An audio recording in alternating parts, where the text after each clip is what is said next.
Happy birthday to you जी। Cake shake है तो फिर बुलाओ जी।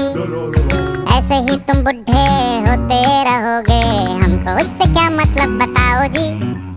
हैप्पी बर्थडे टू यू हाँ जी। तो इस पे इतने खुश क्यों हो ऐ भाई, तुम तो बरसों पहले ही निकल चुके हो, तो बर्थडे वाला नाटक ये क्यों है भाई।